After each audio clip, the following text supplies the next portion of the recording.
Wicks on item number 11, AB 1022.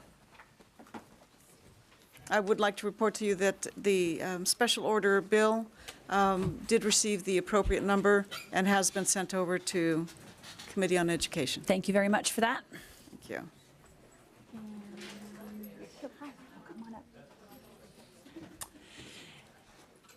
We're here to talk about hunger again. We're here to talk about We haven't solved again. hunger since an hour ago, so we're going to keep working on it. And I think I have one more, but we can start.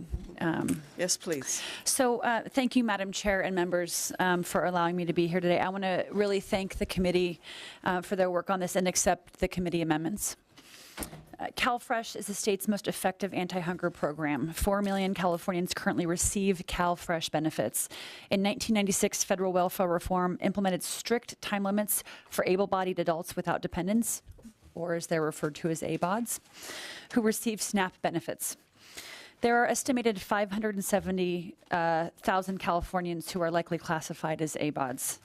The USDA reports that the individuals likely to be cut off by the ABOD time limit have an average monthly income of approximately 17% of the federal poverty level and qualify for no other income support. This population of low-income Californians includes people of color, former foster care youth, individuals with disabilities, and family caregivers. And the impact on the loss of CalFresh eligibility deepens current inequities. My bill, AB 1022, promotes employment and provides benefits to prevent hunger by establishing the California Anti-Hunger Response and Employment Training Program, CARET as we're referring to it. This program will provide benefits to individuals who lose eligibility for federally funded CalFresh due to the time limits. It will also provide access to CalFresh employment and training programs to support work. Our most vulnerable communities, such as our communities of color, immigrants, and seniors, suffer from hunger, and it is important that we provide the necessary resources for them to be work-ready and food secure. This is about creating the social safety net I know that many of us believe we should have here in the state of California, particularly in our current environment with the federal government. I want to thank our sponsors, the Western Center on Law and Poverty, California Association of Food Banks of Contra Costa and Solano, Alameda County Food Bank, and the Public Interest Law Project. And I will let my witnesses here introduce themselves, and I respectfully ask for an aye vote. Move the bill. Thank you. Good afternoon, Chairman Reyes and committee members. My name is Barry Bidoff. I'm a 39-year-old Hayward resident originally from Santa Rosa. I have health issues that prevent me from being able to work. I have PTSD from experiencing trauma in my childhood. I got my GED at 21 because it was important to me, but I became addicted to heroin at age 23. I got a large abscess in my hips in my early 20s, which left me with sciatica. I have a large indented scar and I'm unable to sit or stand for long periods of time. Not your problem, I know. I am currently trying to get SSI. I get $192 a month in CalFresh. I pretty much have always been homeless or couch surfing and have survived by getting CalFresh. If I lost my CalFresh, my ability to eat healthy would be even more curtailed than ever before. Please support this bill. Moreover, it's an outrage. It's not enough. They don't give us enough. They do not give enough GA or food stamps. This is just adding on to another stack of Bibles. Thank you. Next witness, please. Hello, my name is Patricia Romero Aguas Vivas. I'm here to tell you a little bit about my story. I worked in corporate America for many, many years, 29 and a half years, and after 29 and a half years, I was corporate downsized, so I lost my job and had a very difficult time trying to find a job. Went through all of my severance pay, went through my unemployment, went through my entire 401k, okay? So I had to, it resulted in me having to go on public assistance. I took on CalFresh and was able to survive on CalFresh. And when I think and hear about what the limits are on people that are looking for jobs, and by the way, when I was looking for jobs, went through EDD and went through all kinds of training classes so I could learn to find maybe another position. Even went to the fact I was in management within a large corporation, and I went through training classes for forklift driving so I could find a job. Okay, and this 90-day rule that happens is people are going to be out there not worrying about trying to find a job. They're worrying about how to get their next meal. So what happens? We can't let this happen. You know, I urge that we pass this bill. Thank you. You're welcome. Next witness, please.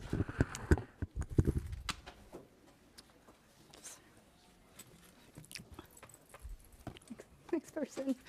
I'm sorry. It's just really hard to hear about people going hungry in our state. And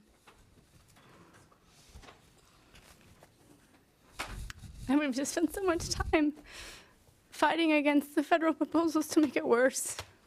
And I'm scared that we won't be able to keep them back.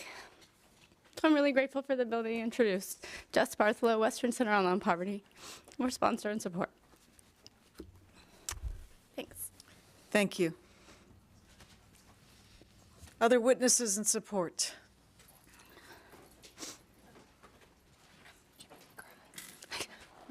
Good afternoon. My name is Shanti Prasad. I'm with Alameda County Community Food Bank. We are co-sponsors of this bill. I wanted to read a testimony from Monica Corona, who could not be here today. She had prepared testimony with me and is unfortunately in the hospital, which just underscores her situation and how she would not be able to find a job in her situation. She's currently at Boss South County Homeless Project in Hayward. Good afternoon, Chair Reyes and committee members. I am Monica Corona. I have lived in Hayward since 1984 and am originally from Los Angeles. I'm 46 and have no dependents. I do have 3 grown children that I raised on my own, ages 26, 24, and 18, and 2 grandchildren who are 3 and 4 years old and my joy. I have always worked mainly in warehouses operating forklifts. Last December, I got really depressed and was admitted to John George Psychiatric Hospital in San Leandro. I don't really know what happened to me, but I lost my job. I have experienced childhood trauma and domestic violence, and it may have something to do with that. I stayed with my uncle in the past, but he couldn't house me any longer, and I have been at South County Homeless Project in Hayward for the past few months. My children are working and struggling to make ends meet. They don't qualify for CalFresh, but they are unable to help or house me. This is my 2nd month receiving CalFresh benefits. I get $192 a month. Please support this bill to protect me and others in my situation who could lose their CalFresh benefits. Thank you. Thank you.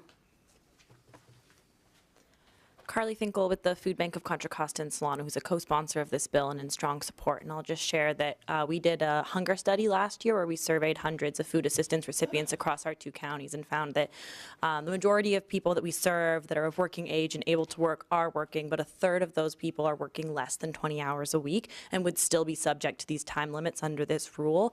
And then among the people who are looking for work, the majority have been looking for over 3 months. And I think it speaks to that this is a really vulnerable population, and that many of those people that we're talking about are receiving CalFresh food assistance and still needing to come to our food bank distributions, and it's only the 2 programs in combination that help make ends meet. And if people lose their food assistance through CalFresh, our programs will not be able to support their nutritional needs adequately. So we ask for your support. Thank you. Thank you.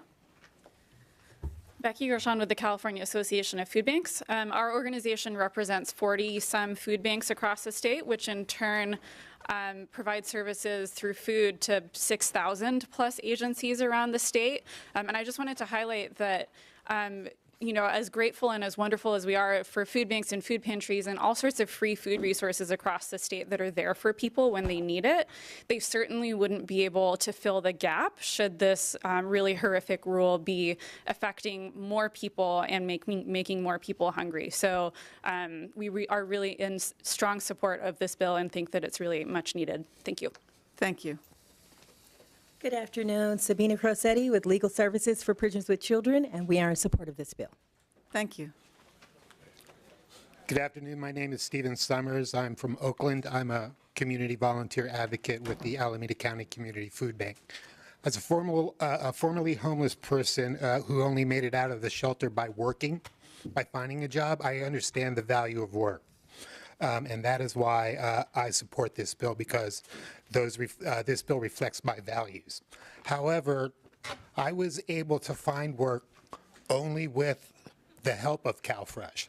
Simply put, I didn't have to worry about where my next meal was coming from, and that was very helpful to me.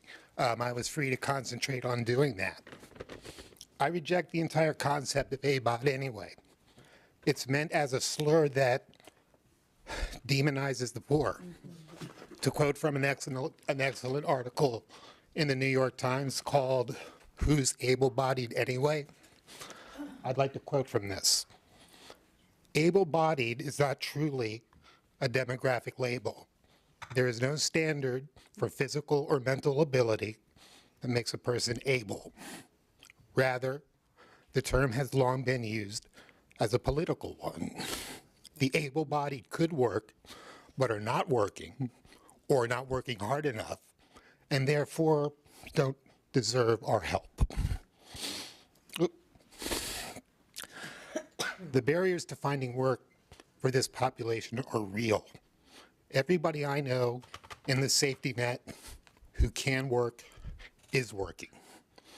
Work rules and time limits are also insidious, because all they do is make a person who is already in a state of panic run out and get the quickest, easiest gig they can get in order to just stay on the program.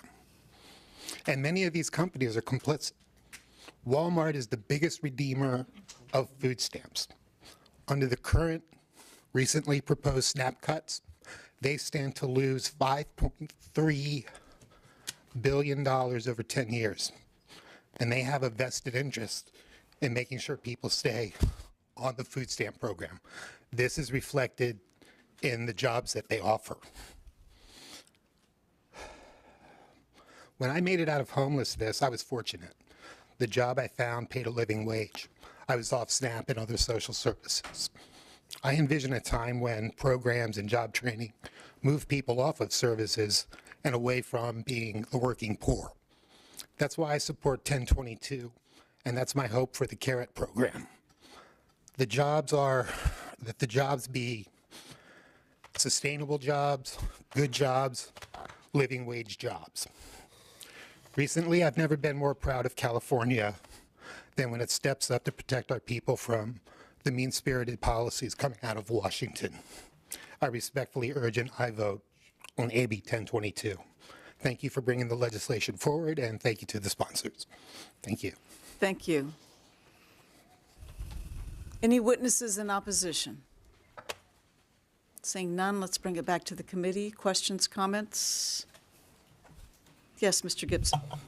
First of all, let me say to the author, Member Wicks, thank you very much for bringing this bill before us. And I came in on the tail end, but I ran down from my office from meeting with the County of Los Angeles to Child Support Department. And we were talking about CalFresh, so it's a timely conversation. 45% of the people that I represent are eligible, but yet take advantage of CalFresh. Mm-hmm. That's disturbing to me. But it's also disturbing that we need to do more as a legislative body, and certainly I think this is a step in the right direction. I think we have a common theme going on, at least this year. One, making sure homeless people are no longer homeless. People who are hungry, not going hungry.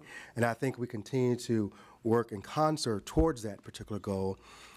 We can certainly see some real positive improvements in the step in the right direction.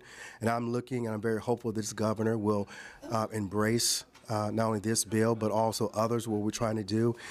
I think our job is, Madam Chair, is to make people's lives better in California. If we talk about leading the way, we have a great opportunity in this time, during this dispensation, to really make California great and really lead the rest of the country.